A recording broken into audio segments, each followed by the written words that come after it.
Shalom jemaat Tuhan, bertemu kembali kita dalam kebaktian online minggu ini. Hari ini kita mau istiharkan bahwa kita adalah umat pemenang karena Allah berada di pihak kita dan tiada siapa yang dapat melawan kita. Amin. Gereja Tuhan, mari kita bangkit, kita kibarkan panji Tuhan. Haleluya.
Lebih dari pemenang.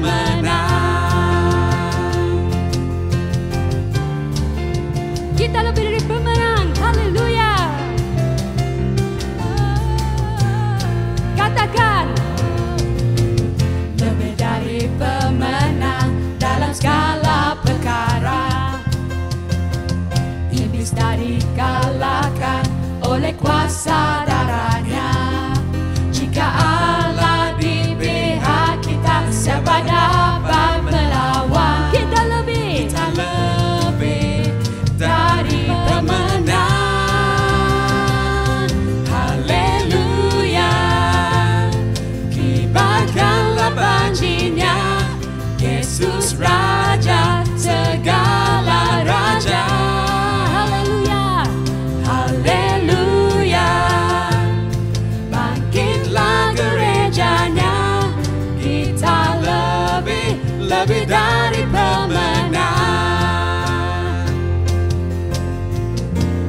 Everybody, kita lebih dari pemenang. kita lebih dari pemenang. Kita lebih dari pemenang. Kita lebih dari pemenang. Kita lebih dari pemenang. Kita lebih dari pemenang. Kita lebih dari pemenang. Kita lebih dari pemenang.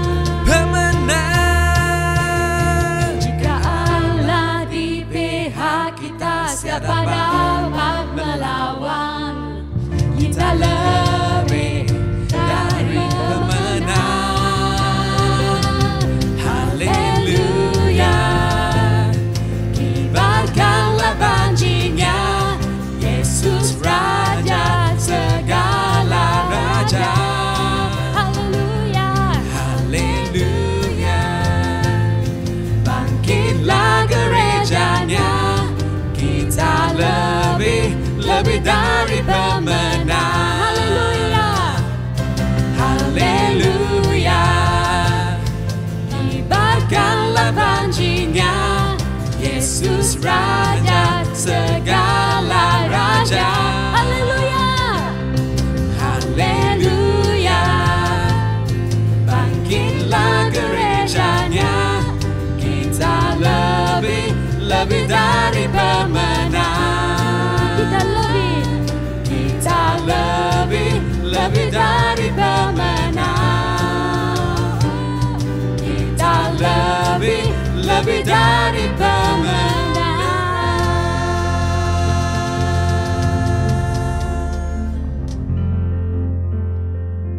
Hallelujah. Father, we thank you. We thank you that you're always with us. And you are a God that's for us. And so, God,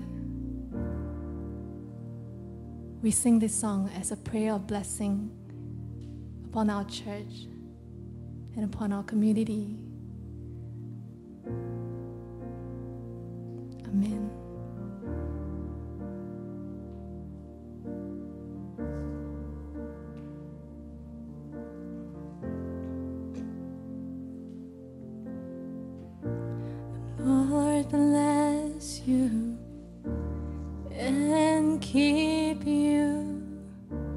Make His face shine upon you, be gracious to you.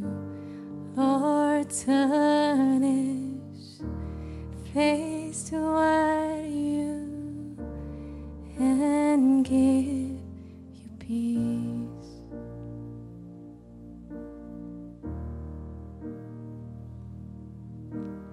Amen. Amen. Amen.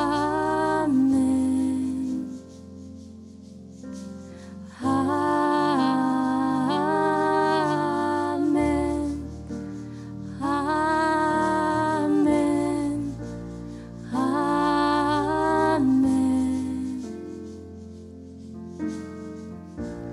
Tuhan selalu berkati, wajahnya menyinarimu dengan kasih kurnia memandangmu. Tuhan beri kedamaian.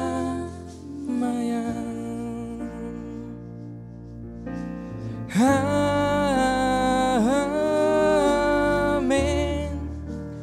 Amen. Amen. Amen.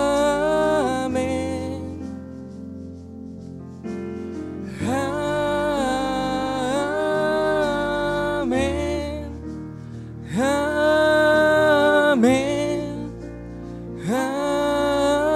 Amen. May His favor go before you in 1,000 generations, and your family, and your children, and their children, and their children.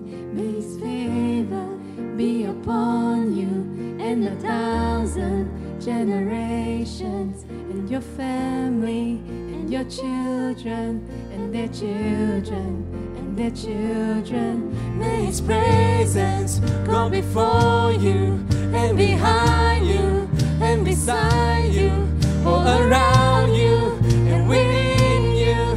He is with you, He is with you in the morning, in the evening, in your coming and your going, and your weeping and rejoicing. He is with you, He is for you, He is for you, He is for you, He is for you, He is for you, He is for you, He is for you.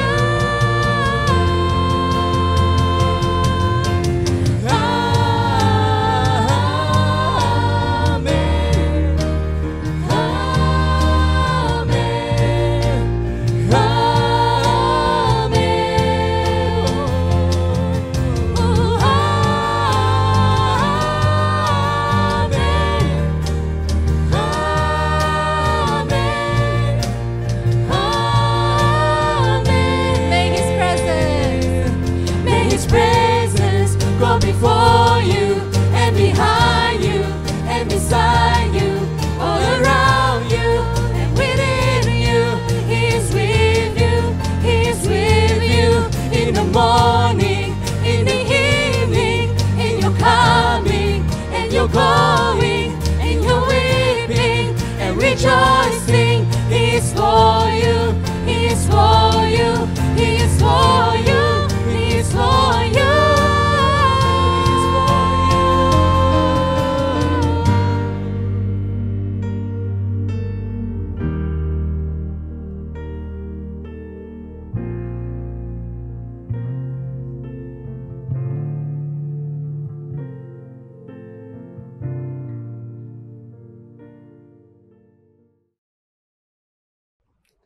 Hallelujah. Good morning again, friends.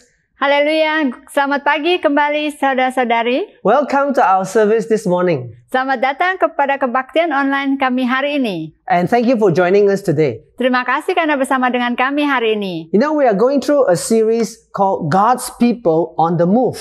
Kita memulai siri khotbah baru yang disebut Umat Tuhan yang Bergerak. And we're going to discover how, as God's people, as disciples, we follow in the movement that God has. Kita akan melihat bagaimana kita sebagai murid-murid Yesus, kita mengikuti perjalanan Tuhan untuk bergerak maju. And in the first 3 message of this series, we're going to focus very much on Jesus himself. Dari 3 siri pertama, kita akan fokus kepada Yesus. How Jesus moved in the beginning of his ministry. Bagaimana Yesus bergerak di dalam pelayanannya pertama. And immediately after Jesus was baptized in the Jordan River, the Holy Spirit led him to the wilderness to be tempted by the devil.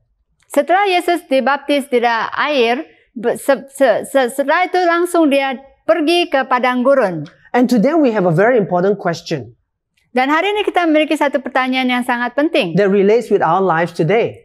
yang berhubungan dengan kehidupan kita hari ini. How do we fight and win against temptations and sins? Bagaimana kita mengalahkan cobaan dan juga dosa? This is something that everyone in the world experiences. Ini adalah sesuatu yang dialami oleh setiap orang di dunia ini. And to see how we can have victory, we want to look at Jesus. Jadi bagaimana kita dapat menang, kita dapat melihat dari kehidupan Yesus. And you know, most people don't really know how to win in this area. Banyak orang tidak tahu bagaimana kita dapat menang dalam area ini. And that's why we want to see from Matthew chapter 4, verse 1 to 11 this morning. Karena itu kita perlu melihat daripada Matius 4 ayat 1 sampai 11 pagi ini. And the message for today is about victory. Dan judul daripada khotbah hari ini adalah kemenangan. So we're going to see how we can have victory in Jesus Christ because of what He did and how we can apply it into our lives. Jadi kita akan melihat bagaimana kita melihat Yesus menang di dalam kehidupannya dan bagaimana kita dapat mengaplikasikannya dalam hidup kita. Now in Matthew chapter 4, it tells us that Jesus was led by the Holy Spirit into the desert to be tempted by the devil. Di dalam Matius 4 kita dapat melihat bahwa Yesus dibawa oleh Roh Kudus ke padang gurun untuk dicobai iblis. And after Jesus was fasting for 40 days and 40 nights, He was hungry. Dan setelah dia berpuasa selama 40 hari dan 40 malam, dia sangat lapar. And the tempter came to him and said to Jesus, "If you are the Son of God, tell these stones to become bread."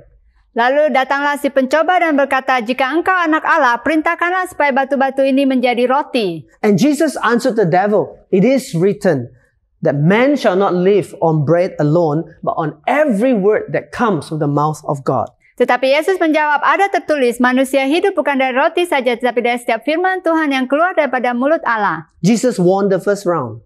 Yesus menang untuk ronda pertama. And then the devil took Jesus to the holy city, and that's Jerusalem, and had Jesus standing at the highest point of the Jerusalem temple. Kemudian iblis membawa Yesus ke kota suci yaitu Yerusalem dan menempatkan dia di tempat yang paling tinggi daripada bait suci. And then the devil said to Jesus, "If you are the Son of God, throw yourself down, for it is written that He will command His angels concerning you, and they will lift you up in their hands, so that you will not strike your foot against a stone." Dan pencoba itu mengatakan kepada Yesus, "Jika engkau anak Allah, jatuhkanlah dirimu ke bawah, sebab ada tertulis mengenai engkau, ia akan memerintahkan malaikat-malaikatnya dan menantang engkau di atas tangannya, supaya kakimu jangan terantuk kepada batu." And Jesus answered him, "It is also written, do not put the Lord your God to the test." Yesus berkata kepadanya, "Adapun tertulis, janganlah engkau mencobai Tuhan Allahmu." And then round 2 is over. Round 3 happens now. Cobaan kedua telah lewat dan cobaan ketiga. The Bible says again, the devil took Jesus to a very high mountain and showed him all the kingdoms of the world and their splendor. Dan iblis membawanya ke atas gunung yang sangat tinggi dan perlihatkan semua kerajaan dunia dengan kemegahannya. "All this I will give to you," the devil said, "if you, Jesus, will bow down and worship me." Dan berkatanya pencoba itu kepadanya, "Semua ini akan kuberikan kepadamu jika engkau sujud menyembah aku." And Jesus said to the devil, "Away from me, Satan, for it is written, worship the Lord your God and serve Him only." Dan Yesus katakan kepada iblis, "Enyalah engkau iblis, sebab ada tertulis, engkau harusnya menyembah Tuhan Allahmu dan hanya kepada Dialah engkau berbakti." Then the devil left Jesus, and the angels came down from heaven and attended Jesus. Dan lalu iblis meninggalkan dia dan malaikat-malaikat datang melayani Yesus. Let us pray. Mari kita berdoa. Heavenly Father, I thank you for this wonderful morning. Tuhan, kami mengucap terima kasih untuk hari yang indah ini. We pray for everyone who's watching this message today. Kami berdoa untuk setiap mereka yang mendengarkan khotbah pada hari ini. Today is a day of breakthrough Karena hari ini adalah hari penerobosan. because we want to see how we can have victory in Jesus Karena kami akan melihat bagaimana kita dapat menang di dalam Yesus. over the temptations and the struggles of sin. Daripada cobaan dan juga cobaan daripada dosa-dosa. Bless everyone right now. Berkati setiap orang, In saudara Jesus' Tuhan. name we pray. Di dalam nama Tuhan Yesus kami berdoa. Amen. Amen. So, today we want to talk about victory in Jesus. Jadi hari ini kita mau membahas tentang kemenangan di dalam Yesus. And there are 3 keywords I want to give to you right here. Ada 3 kata kunci yang saya mau bagikan pada saat ini. The first is the word identity. Yang pertama adalah identity. Secondly is security. Yang kedua adalah rasa aman. And then thirdly is authority. Yang ketiga adalah authority atau All- kewibawaan. All these 3 words are very important words when it comes to overcoming temptations and sin. Ketiga kata kunci ini penting pada saat kita perlu menghadapi cobaan dan menang atas cobaan. So let's first of all look at how we can have victory in identity. Jadi pertama mari kita lihat bagaimana kita memiliki kemenangan di dalam identity. We're going to see how Jesus had victory because he knew his identity as the Son of God. Kita dapat melihat bahwa Yesus menang daripada cobaan ini karena dia mengetahui identiti dia sebagai anak Allah. When he was in the Jordan River and the heavens opened, he heard the voice of God the Father say, "You are my son whom I love." Dan pada saat dia dibaptis di Sungai Yordan, ada Roh Kudus yang turun seperti burung merpati, dari suara daripada surga yang mengatakan, "Inilah anakku dan kepadanya lah aku berkenan." And then Jesus went into the desert. Dan Yesus pergi ke padang gurun. And 40 days and 40 nights have passed. 40 hari dan 40 malam telah berlalu. And the devil comes and said to Jesus, "If you are the Son of God." Dan iblis datang dan mengatakan kepada Yesus, "Jika kamu adalah anak Allah, If you are the Son of God, jika kamu adalah anak Allah, turn these stones into bread." perintahkanlah batu ini menjadi roti." You see, Jesus was facing temptation. Jadi Yesus menghadapi cobaan di sini. And Jesus had to face these temptations Yesus perlu menghadapi cobaan ini because he came to become the savior of mankind. karena dia datang untuk menyelamatkan manusia. And he to save mankind, Jesus have to prove himself to be sinless. Untuk dapat menyelamatkan umat manusia, Yesus perlu membuktikan bahwa dia adalah orang yang tidak berdosa. Because only the sinless can save sinners. Karena hanya orang yang tidak berdosa dapat menyelamatkan orang yang berdosa. If Jesus had even one tiny sin in his life, he is disqualified from being our savior. Jika Yesus memiliki sedikit saja dosa, dia tidak dapat menyelamatkan manusia. And James chapter 1 tells us that in people, in mankind, temptation is the result of our own evil desires. Di Yakobus dikatakan bahwa cobaan itu dihasilkan daripada nafsu daripada manusia itu sendiri. So now that Jesus is being tempted, Dan di saat ini Yesus sedang diuji, it is really to see if there's any evil desire in Jesus that's going to come out. yaitu untuk mengetahui apakah ada niat jahat daripada Yesus yang akan keluar. And so that is the temptation. Jadi itu adalah cobaan. Now, in the fasting that Jesus went through, fasting is really about denying ourselves and submitting ourselves to God. Jadi pada saat kita berpuasa adalah di mana saat kita melupakan diri kita sendiri dan menghadap kepada Tuhan. And in fact, he was living in his identity as God's son in the fasting for 40 days and 40 nights. Di mana dia hidup sebagai identiti sebagai anak Allah semasa dia berpuasa 40 hari. So the Bible tells us that Jesus was hungry after those 40 days. Alkitab mengatakan kepada kita bahwa Yesus lapar setelah berpuasa 40 hari. He was physically weak. Dia secara fisikal sangat lemah. But for many people who have gone into fasting, you realize that though you're physically weak, spiritually you become very alert. Kalau kamu telah melakukan puasa, kamu akan tahu bahwa secara jasmani mungkin kamu merasa lemah, tetapi secara rohani kamu sangat jelas dan sadar. And the devil had been observing Jesus for those 40 days. Jadi iblis telah memperhatikan Yesus selama 40 hari. You know the word devil actually means accuser. Kamu tahu kata iblis atau setan berarti pencoba. The one who accuse you. Orang yang menyalahkan kamu. And to accuse, he had to observe first. Jadi sebelum dia menyalahkan, dia perlu memperhatikan To dulu. find weak points. Untuk mencari kesalahan. He was doing something that we learn in management. He was doing strategic analysis. Itu dia melakukan apa yang di manajemen katakan, yaitu strategi management. He was looking at the strength of Jesus, Dia melihat kekuatan Yesus, the weaknesses. kelemahan Yesus. He was looking at the opportunities Dia melihat kesempatan in order to tempt Jesus. untuk mencobai Yesus. And he was also trying to find out the threat that Jesus is to himself.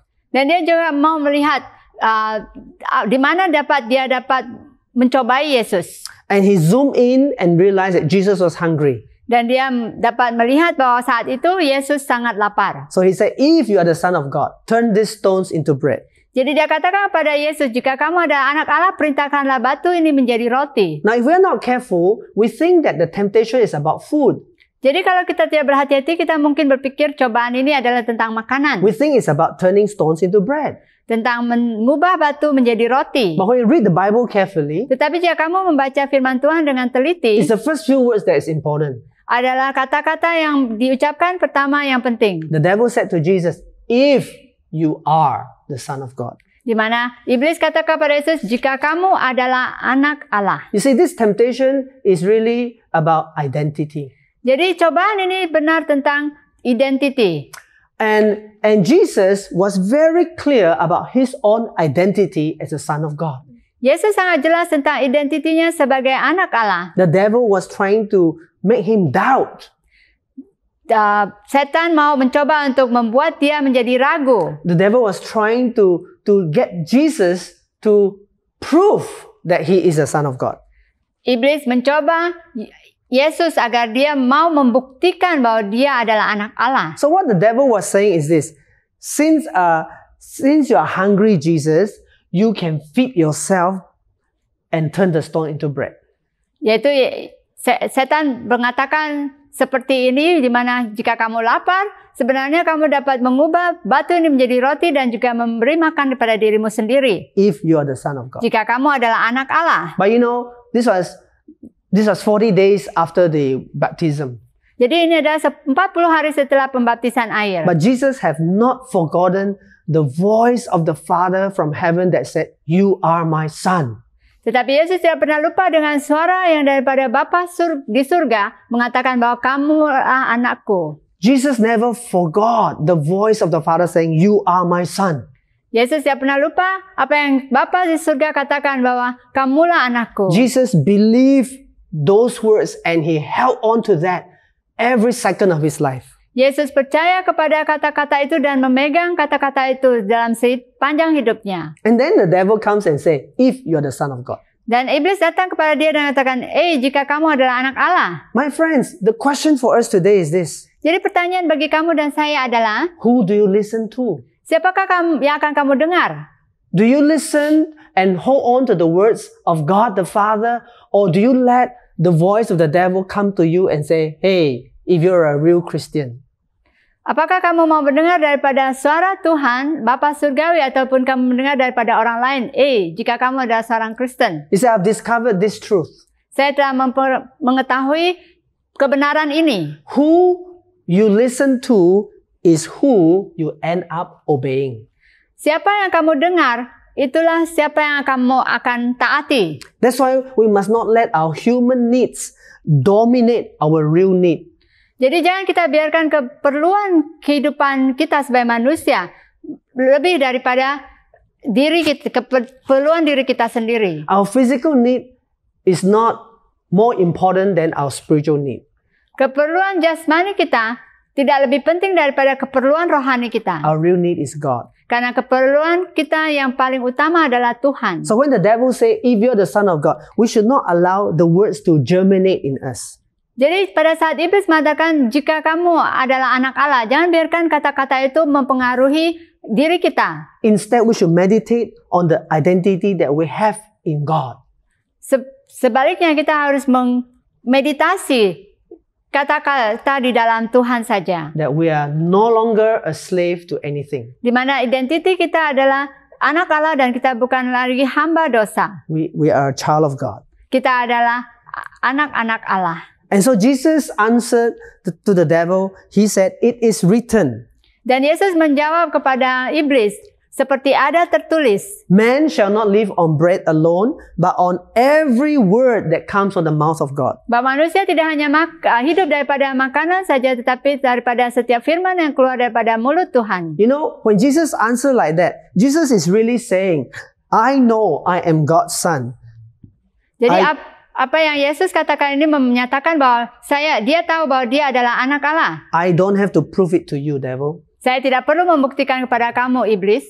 And secondly, as God's son, Jesus is saying, I depend only on my Father's words. Dan kedua kalinya, yaitu Yesus mau mengatakan kepada iblis bahwa saya tidak perlu bergantung kepada makanan, tetapi saya bergantung lebih kepada firman yang daripada Tuhan. That's what he meant when he said that he lived on every word that comes from the mouth of the Father.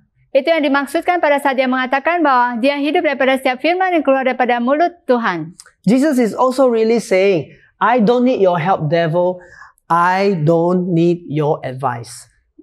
Dengan kata lain, Yesus mau mengatakan kepada iblis bahwa saya tidak perlu bantuan kamu dan saya tidak perlu nasihat kamu. But today I want to ask all of us here, Tapi hari ini saya mau menanyakan kamu semua di who sini. are you?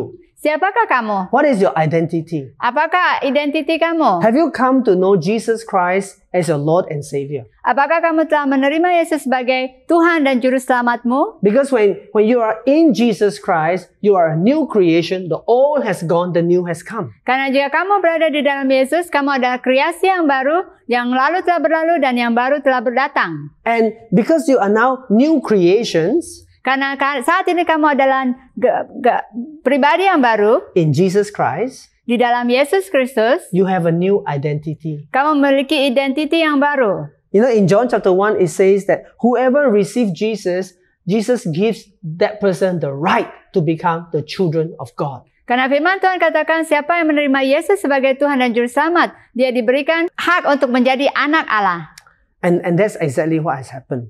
Jadi ini apa yang terjadi to us untuk kita when we are strong in our identity jika kita kuat di dalam identiti kita in Jesus Christ. Di dalam Yesus Kristus, We are the children of God. Kita adalah anak-anak Allah. In Jesus Christ, Di dalam Yesus Kristus, this is our identity now. Ini adalah identiti kita sekarang. We are the sons and the daughters of God. Kita adalah anak perempuan dan anak laki-laki Tuhan. And we must learn to live on every word that comes from the mouth of our Father. Jadi kita perlu belajar untuk hidup daripada setiap firman yang keluar daripada mulut Bapa surgawi kita. So I've got another question for all of us. Jadi saya ada pertanyaan lagi. Why should we listen to our Heavenly Father and not to the devil? Kenapa kita perlu mendengarkan firman yang keluar daripada mulut Tuhan bukan iblis? Think about that. Pikirkanlah itu. Now, secondly, victory comes also because we are secure in who we are in God. Dan yang kedua adalah kemenangan akan datang pada saat kita merasa aman di dalam Tuhan. And that means we're talking about victory in security. Di mana kita mengatakan tentang kemenangan atas rasa aman. And so we see that the first round of victory went to Jesus. Jadi cobaan pertama datang kepada Yesus. And then the Bible says that the devil brought Jesus from the desert all the way to the highest point in Jerusalem. Alkitab katakan bahwa iblis membawa Yesus dari padang gurun ke kota Yerusalem, yaitu kota yang suci. You know, there's one word that we can use for this story.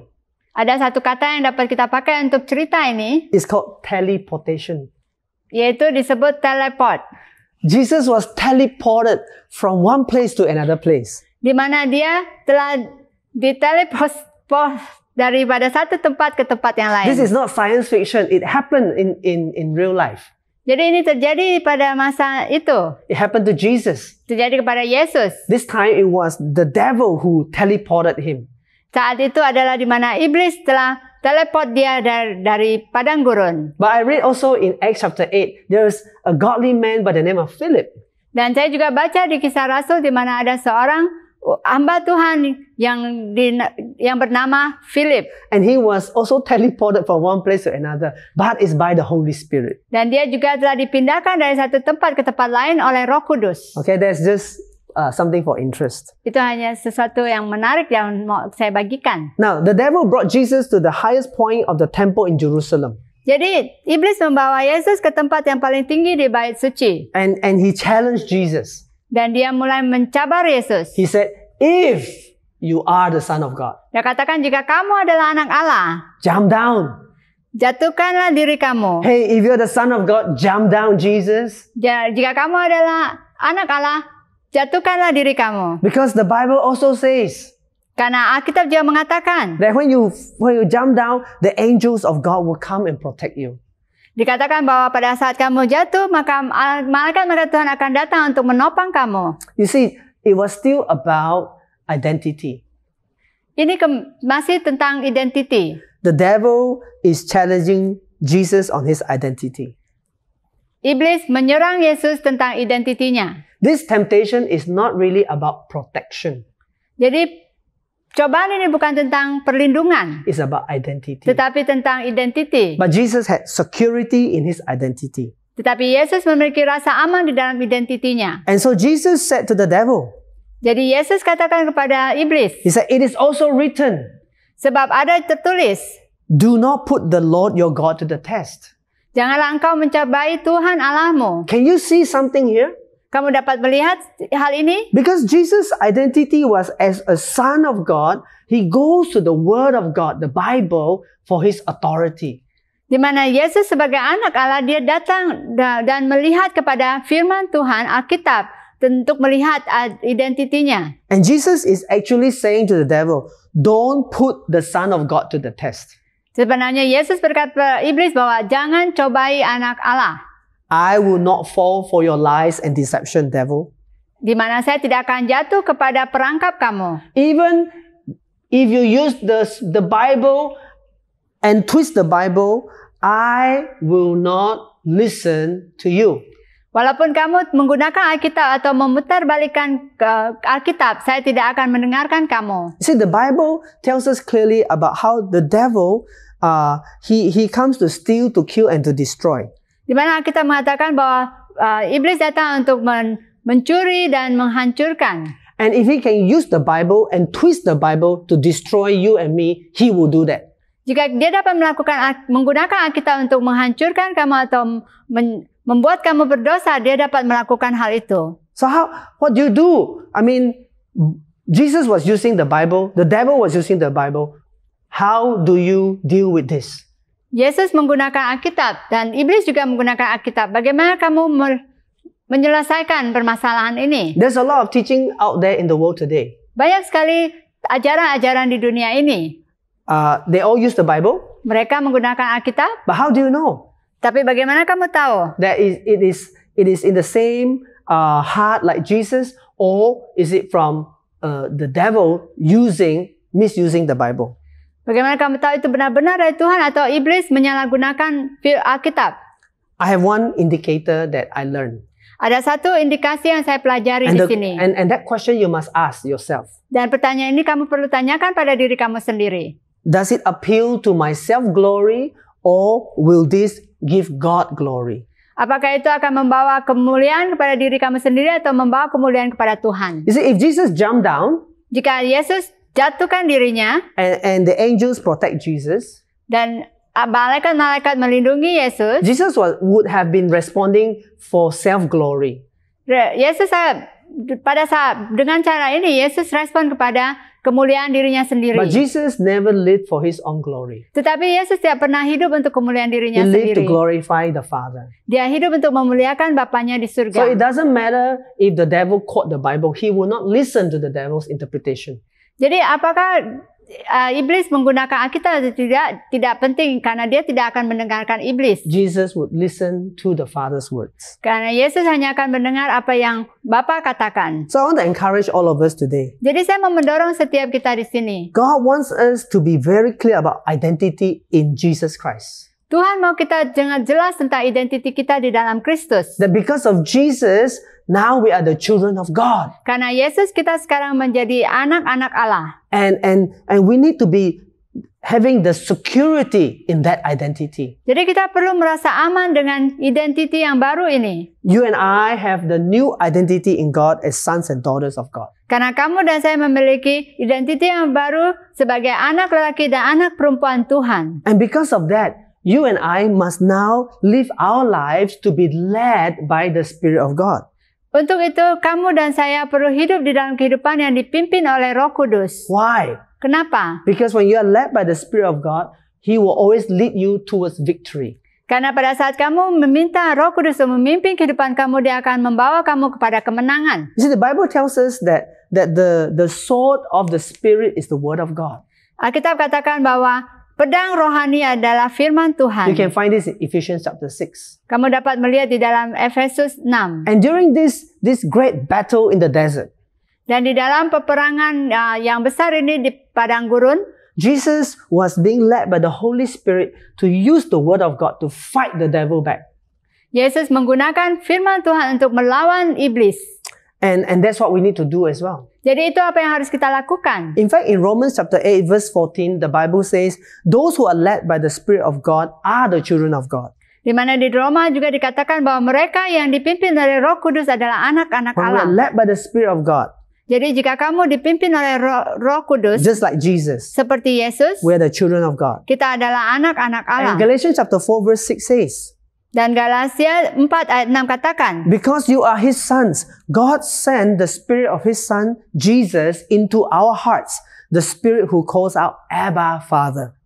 dan karena kamu adalah anak-anak, maka Allah telah menyuruh roh anaknya ke dalam hati kita yang berseru, Ya Aba, Ya Bapa. You know that you're the children of God when you have Jesus in your heart. Jadi kamu tahu bahwa kamu adalah anak-anak Allah karena pada saat kamu memiliki Yesus di dalam hati kamu. And in this new identity, you call out to God as Abba, Father. Dan dengan identiti yang baru ini kamu memanggil Tuhan sebagai Aba Bapa. You know God as your Father. Karena engkau mengenal Allah kita sebagai Bapa. And that's why we must also remember that our daily food is the Word of God. Sehingga kita perlu menyadari bahwa keperluan sehari-hari kita adalah firman Tuhan. We live by every word that comes from the mouth of God. Karena kita hidup daripada setiap firman yang keluar daripada mulut Tuhan. So, victory in security is very important. Jadi, kemenangan di dalam rasa aman sangat penting. When you're secure in God, Pada saat kamu merasa aman di dalam Tuhan, secure in the leading of the Holy Spirit, rasa aman di dalam pimpinan Roh Kudus, secure that you are a child of God, rasa aman bahwa kamu adalah anak-anak Allah, you will not allow the devil to make you insecure. dan kamu tidak akan mengizinkan iblis untuk membuat kamu merasa tidak And if aman. you have any insecurities in your life today, bring it all to Jesus. Jika kamu memiliki rasa tidak aman di dalam hidup kamu, bawalah kepada Yesus. Bring it all to the Father Bawalah kepada Bapa, because He loves you. karena Dia mengasihi kamu. He wants you to live in that victory. Dia mau kamu hidup di dalam kemenangan itu. So, no matter what you're going through today, Apapun yang kamu lalui hari ini, let God be your security. biarlah Tuhan menjadi rasa aman kamu. And realize that as God's children, Dan sadari bahwa sebagai anak-anak Allah, in Jesus Christ, di dalam Yesus Kristus, you can be secure. kamu dapat merasa aman.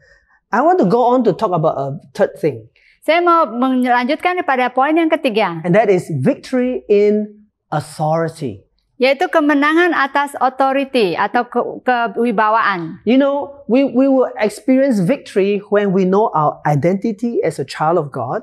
Jadi kita dapat memiliki kemenangan pada saat kita mengetahui identiti kita sebagai anak-anak Allah. And we are secure in that identity. Dan kita merasa aman dengan identitas tersebut. Don't let the devil come and steal that identity from you. Jangan biarkan iblis mencuri identiti itu daripada kamu. Actually, he cannot steal it from you. Sebenarnya dia tidak dapat mencurinya daripada kamu. But if you allow him to make you feel like, I'm not sure whether I am a real believer in Jesus Christ. Tetapi jika kamu merasa bahwa betulkah saya adalah orang yang percaya, then you are shaken.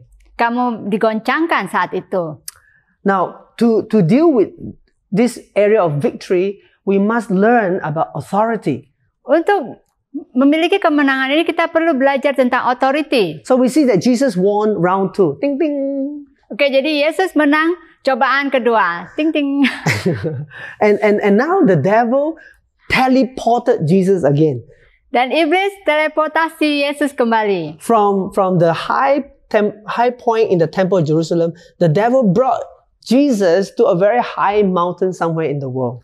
Dari atas bait suci, iblis membawa Yesus ke atas gunung. I don't know whether it was like Himalayas, but it's one of the high mountains, okay? Saya tidak tahu apakah itu gunung Himalaya, tapi itu adalah gunung yang tinggi. And there, the devil was able to show Jesus all the kingdoms of the world, the empires of the world, and their glory.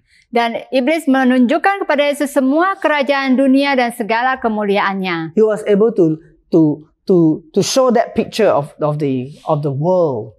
Dia dapat menunjukkan gambaran daripada dunia yang begitu megah. And then the devil said to Jesus, Dan kemudian iblis mengatakan kepada Yesus, "It is all yours, Jesus. ini semua akan menjadi milikmu, I'll give it Yesus. all to you Saya akan berikan kepada kamu. right now. Sekarang juga. One condition: Dengan satu kondisi. if you will bow down Jika kamu mau tunduk and worship me, dan menyembah saya, all this is yours." semua ini akan menjadi milikmu. You know, when we understand the Bible story, Jika kita memahami cerita daripada Alkitab, that since the time when Adam fell into sin, semasa Adam jatuh ke dalam dosa, the rulership of the world was no longer by Adam, pemerintahan daripada dunia bukan lagi milik Adam, but now becomes ruled by the devil. tetapi menjadi milik daripada iblis. And so it is correct when the devil say that all this is mine and I'll give it to you if you bow and worship me. Jadi benar apa yang iblis katakan, semua ini adalah milik saya dan saya akan bagikan kepada kamu jika kamu menyembah saya. But you know, Jesus would never want to receive anything from the devil. Tetapi Yesus tidak pernah mau menerima apapun daripada iblis.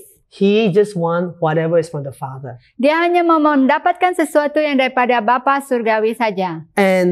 And this is the problem around the world today. Jadi ini masalahnya di dalam dunia saat ini. All over the world, people still fall down and worship the devil in exchange for what they want. Banyak sekali orang masih tunduk dan menyembah iblis karena mereka mau mendapatkan apa yang mereka inginkan. But Jesus would not go for that. Tetapi Yesus tidak mau melakukan itu. The people in the world do that.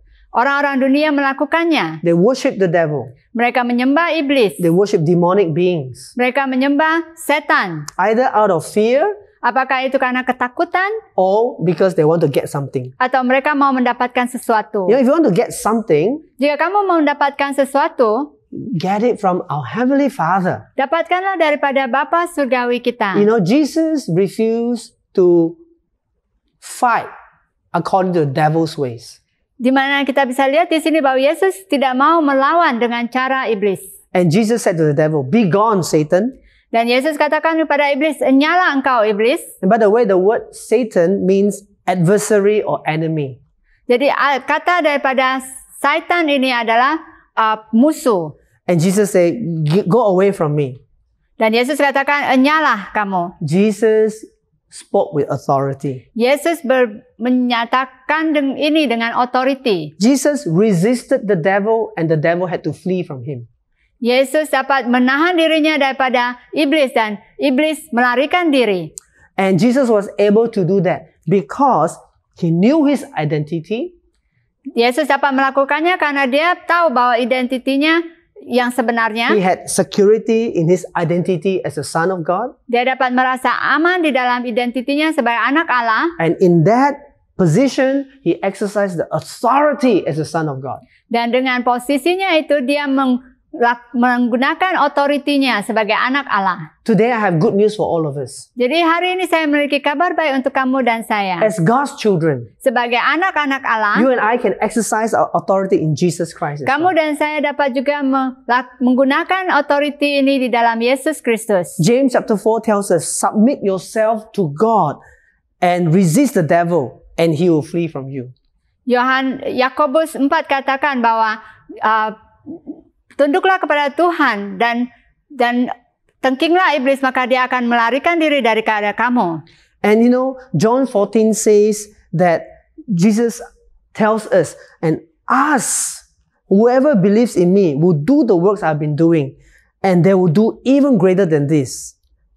Dan Yohanes 14 ayat 12 dan 14 sampai 14 katakan, aku berkata kepadamu, sesungguhnya barang siapa percaya kepadaku, ia akan melakukan juga pekerjaan-pekerjaan yang aku lakukan, bahkan pekerjaan yang lebih besar daripada itu. And Jesus said in verse 13, and I will do whatever you ask in my name.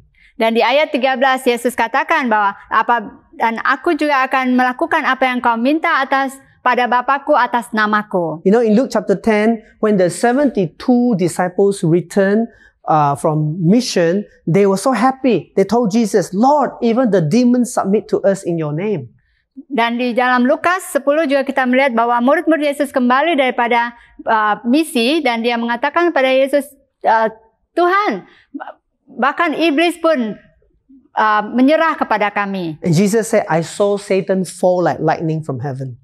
Dan Yesus katakan bahwa saya melihat iblis jatuh daripada langit seperti kilat. And Jesus said to his disciples, I have given you authority to trample on snakes and scorpions and to overcome all the power of the enemy.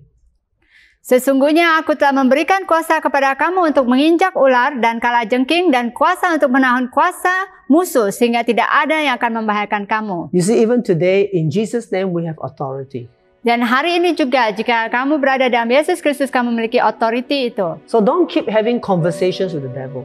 Jangan selalu bercakap biasa saja dengan iblis. At some point, they say, away from me, devil. Kadang-kadang kamu boleh katakan kepada iblis, enyalah engkau. Be gone right now. Enyalah. I resist you. Saya mau menengking kamu. That's what Jesus did. Itu apa yang Yesus lakukan. That's what we need to do. Itu yang harus kita lakukan. Now as we close today, Persamaan kita tutup pada saat ini. you know, what if we are already a believer following Jesus, but we fall into sin? We still give in to temptation. Dan bagaimana jika kita sebagai orang percaya kita tetap jatuh di dalam dosa?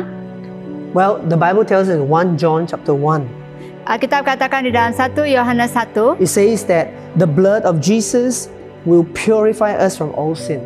di mana darah Tuhan akan menyucikan kita daripada segala dosa. But we need to do this. Tetapi apa yang harus kita lakukan? In verse 9 it says, Di mana di dalam ayat ke-9 katakan, if we confess our sins, jika kamu mengaku dosamu, Jesus is faithful Yesus sangat setia and just and will forgive us our sins and purify us from all unrighteousness. maka ia adalah setia dan adil sehingga ia akan mengampuni segala dosa kita dan menyucikan kita dari segala kejahatan. Let us pray right now. Mari kita berdoa saat ini. Heavenly Father, I thank you for today, Bapa Surgawi, saya mengucap terima kasih untuk hari that ini. you show us through Jesus Christ Engkau telah menyatakan melalui Yesus how Kristus we can have the victory, bagaimana kita dapat memperoleh kemenangan. because Jesus first won the victory for us. Karena Yesus telah memenangkan cobaan itu sebelum kami. Over 2,000 years ago. 2000 tahun yang lalu. But today is still for us to practically experience that victory in our lives. Dan hari ini adalah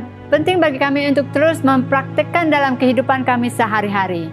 Lord, we pray today Kami berdoa pada saat ini also for many people who have fallen into sin, bagi mereka yang telah jatuh dalam dosa, that we will confess bahwa kami akan mengaku dosa kami and come back to you, dan kembali kepada and you Kau. forgive us. Dan Kau akan mengampuni kami, And that's why we can even have victory when we have fallen. di mana kami akan tetap memiliki kemenangan walaupun kami telah berdosa dan karena kami kembali kepada Engkau. Thank you for your precious blood, Lord Jesus. Terima kasih karena darah-Mu yang sangat berharga. In Jesus' name, amen. Di dalam nama Tuhan Yesus. You know, Amen. before we go, I want to say that In Bahasa Malaysia, the name of Jesus is Isa. Sebelum kita pergi, saya mau mengatakan bahwa di dalam bahasa Malaysia, nama Yesus adalah Isa. And to me, it stands for identity, security, and authority. Dan bagi saya, itu diambil daripada I untuk identity, S untuk rasa aman, dan A untuk authority.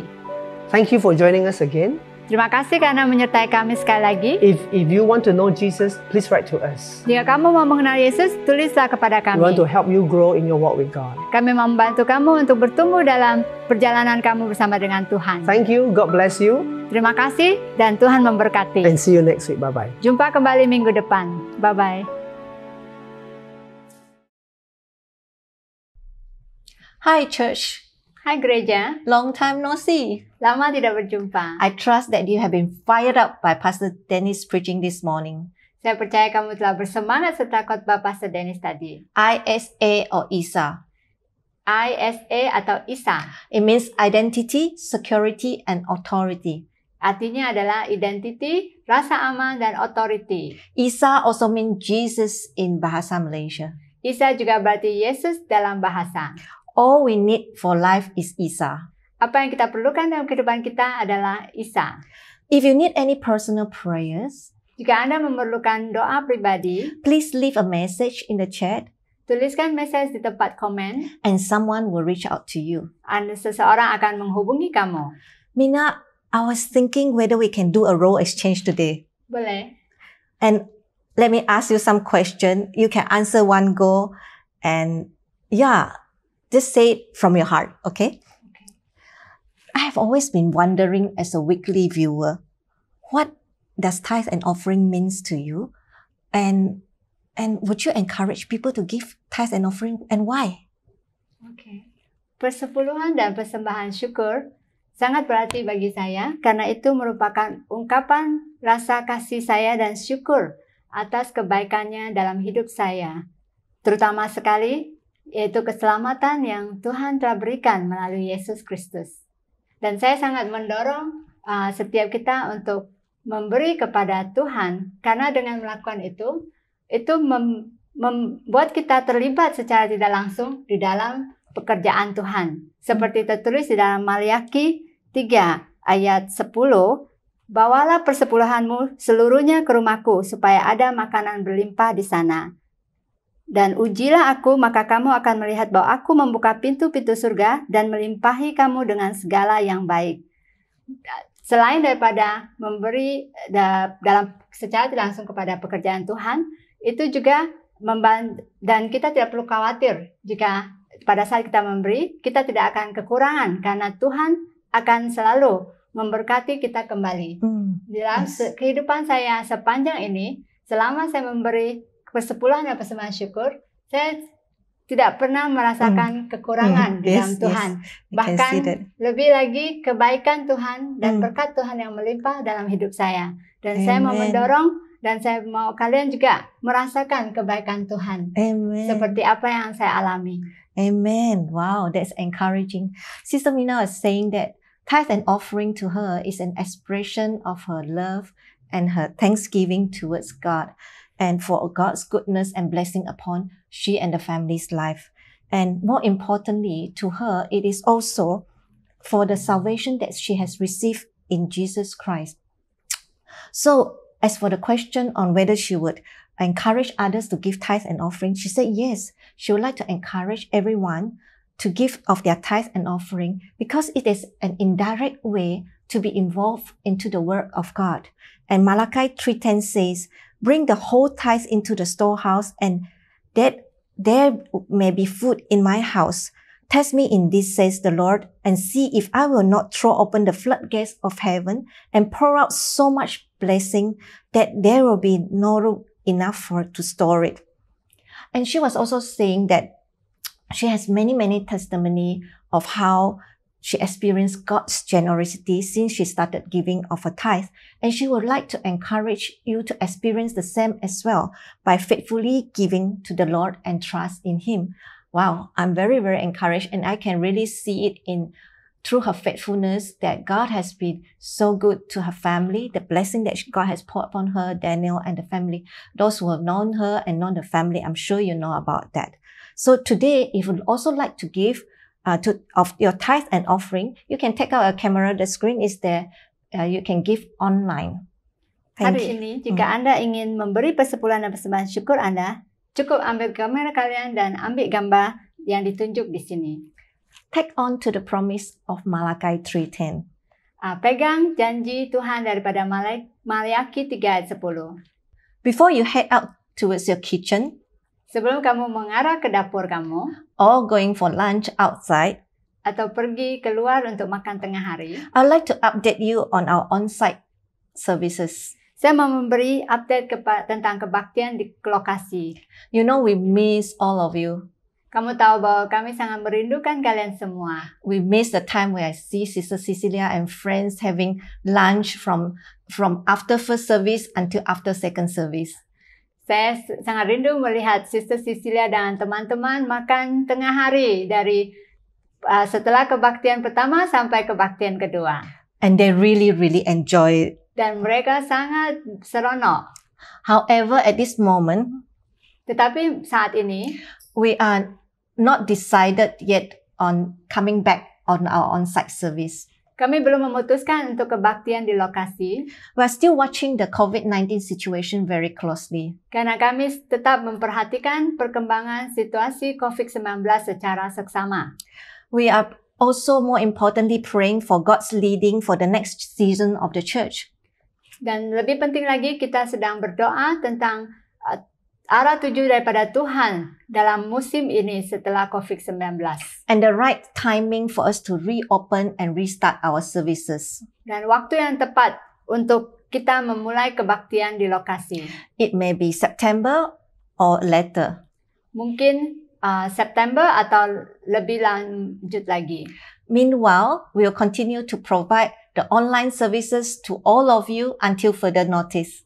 Dan saat ini kita akan terus melakukan kebaktian online sampai kita akan beritahu lagi setelah itu.